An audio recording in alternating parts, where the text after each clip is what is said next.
Zacks Rank Buys, stocks with a short-term buy or strong buy recommendation. Now, here are more Zacks Rank Buys.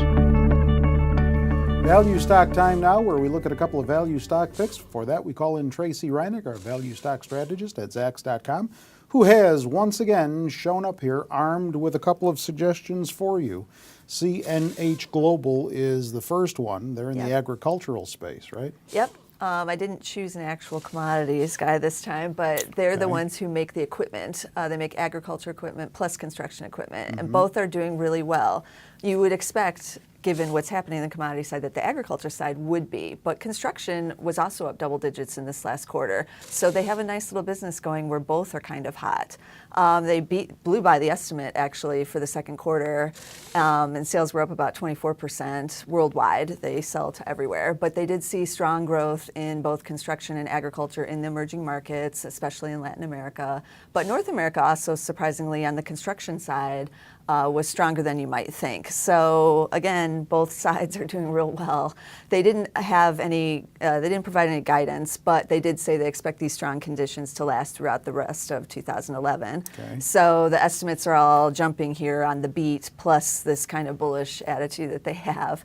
And you can see from the chart, though, it's kind of interesting. They rallied big into all of the end of 2010, and then they haven't really done much in 2011. They were kind of treading water and have pulled back a little bit, which makes them a more attractive value stock because they're only trading around 11 or 12 times earnings, and then they have the earnings growth plus, you know, the good valuation. So they have a real good story here. I guess I'm always kind of surprised when I see, for example, here on the construction equipment side, that their sales rose 29%. While heavy equipment was up 20%. Yeah. I guess they must be servicing the industrial or commercial residential sector, right? Yes. Because housing, at least in the U.S., is still down on its luck. Right. But if you consider what's going on in China and Brazil, I mean, they're building for the Olympics in Brazil, and that takes a lot of equipment in there. And then China's been building the railroads and everything else. And that's also where we lose track that a lot of these companies now are global companies. That's right. So they're not only working or selling here in the U.S. No, and they are seeing big gains in those markets. But again, their North American sales were also strong. So it's a good story for them right here. Eaton Corporation, ETN, the ticker symbol, is another one that you want to tell us about. This is a pretty diversified global company also. Yeah, I kind of think of them in the same way, even though they do different products, for that reason, because they are also basically in a ton of countries around the world.